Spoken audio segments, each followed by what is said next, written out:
નોકરીથી આવ્યો છું. હવે રિયાન્સીની મમ્મીને દવાખાને લઈ જવાનું, એના પેટમાં દુખેલું બપોરે. હેલો ગાઈસ, કેમ છો બધા? મજામાં જ હશો? આજે સવારે બ્લોગ ઉતારવાનો મેળ આવ્યો નહોતો, જેમ કે મારા હળંગ નોકરી હતી, કોમનો થોડો લોડ હતો એટલે બપોરે ઘરે નહોતો આવ્યો. અત્યારે જેટલો ઉતરાય એટલો ઉતારી દઉં. આ પાછળ રિયાન્સીની મમ્મી છે, આજે એને પેટમાં દુખાય, આજે એને દવાખાને લઈને જવાનું છે. જવાનું હોય દવાખાને? લે લવડો ઊભો થો. રિયાન્સી, એ રિયાન્સી, નીચે પડી જઈશ. દવાખાને જવાનું એટલે રિયાન્સીની મમ્મીએ બપોરે સવારે લુગડો ધોયો હતો, હુકાતો હતો, લઈ રે વાયરો વધારે એટલે નીચે બેચે પડી ના જાય, એટલે નીચે પડી જાય તો પાછો કૂતરો બગીચામાં આવે છે, તોડી નાખે છે પછી કપડો. રિયાન્સી શું કરો? રિયાન્સી લુગડો લો, હે લઈ રહો, પોટકો બોધ દો. રિયાન્સીની મમ્મી અલહંચલી કહેતી નહીં એટલે આ ઓઢણી લઈ પોટકું બોધીને મૂકી દે. કાલ સવારે નાખી દીધી, ભોય નાખી દીધી ઓનો પોટકો બોધવાનો. જુઓ ગાઈસ, આ રિયાન્સીની મમ્મી લુગડો લઈ રહે બધે, આ ઓઢણી બોધીને મૂકી દે, સવારે હંચીલી નાખશે. અત્યારે દવાખાને જવાનું એટલે ઉતરો છે.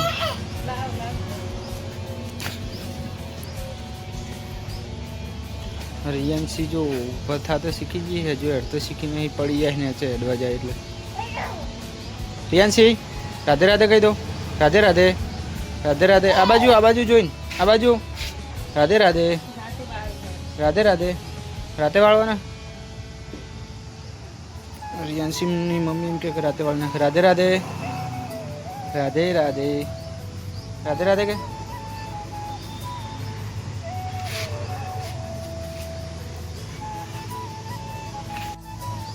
કે રાધે રાધે. જુઓ આખી સ્કૂલીનું બચ્ચું છે. દૂધ હવે આવીને પાઈશ. અત્યારે દવાખાને જવાનું એટલે હાલ મેલ નહીં આવે દૂધ પાવાનું.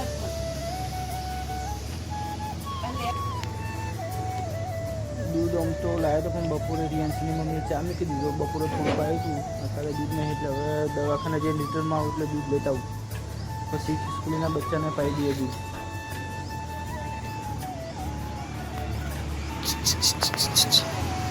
જુઓ ગાઈસ, આ ખીલકુનું બચ્ચું છે. દૂધ પાઈ નહીં એટલે દૂધ પીવાનો એનો ટાઈમ થઈ ગયો એટલે બહાર આવી ગયો. જુઓ ના રિયાન્સી, આખો રિયાન્સી, આખો આખો કરો, આખો કરો, આખો. જુઓ સમજવા મોડી બધી. રિયાન્સીની મમ્મીએ રિયાન્સીને પોણી પાઈ દીધું છે. આ પૈસા લઈ લીધા છે. હવે તૈયાર થઈ ગયા. હવે જઈએ છીએ દવાખાને. લાવો રિયાન્સી, મને પાણી પાવો. મને આલો બાટલો, લાવો બાટલો, આલો બાટલો, આલો લાવો બટી બાટલો લાવો. રિયાન્સી બાટલો લાવો, બાટલો લાવો, કે બાટલો લાવો ને. તે પીધું ને પાણી? હવે નહીં મળે.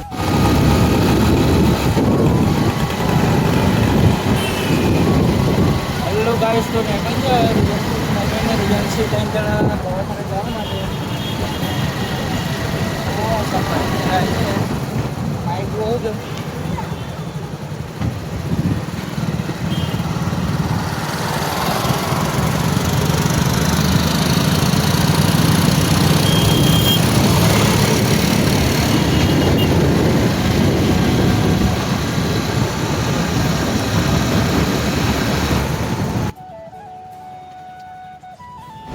મિત્રો, આ મોઢેરા ચોકડીથી મોઢેરાવાળો રોડ છે. રોજ સાંજે તમને 4 વાગ્યાથી રાતના 9 વાગ્યા સુધી આવું ટ્રાફિક જોવા મળે, કેમ કે એક બાજુ શાકભાજીની લારી ઊભો રહે છે અને પ્લસ કે રોંગ સાઈડમાં બાઇકોવાળાને શાકભાજી લેવાવાળા આવતા હોય એના લીધે આ ટ્રાફિક.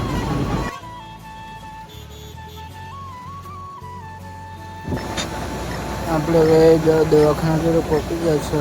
અહીંયા છે રિયાન્સની મમ્મીનું દવાખાનું, કેમ કે બીજા દવાખાના અને તાવ કે માથું કે પેટમાં દુખાવાનું મળતું નથી. અહીંયા લાવો તો જ માટે છે. રિયાન્સી આ બાજુ, આ બાજુ આવી ગઈ છે.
ગાઈસ તો હવે હું રિયાન્સીની મમ્મીની દવા કરાવીને આવતા રહ્યા. હવે રિયાન્સીની મમ્મીને ખાવા બનાવવાનું હોય એટલે હવે મારે મદદ કરાવવી પડે. હાથ તો ચમકે એનાથી કોમ થતું નહીં, પેટમાં દુખાય એટલે. આ જુઓ ગાઈસ, એ આ હે દવા લાવ્યા હે રિયાન્સીની મમ્મી. હવે દવા ગળી જાય પહેલાં ઇન્જેક્શન લેવાનું કીધું, પણ એવું કહે કે મને બીક લાગે ઇન્જેક્શનની, એટલે હવે ગોળીઓ આલી ડૉક્ટરે, ગોળીઓ ગળે છે. જય માતાજી, જય રોમાપીર. હવે મળીશું કાલે એક નવા બ્લોગમાં.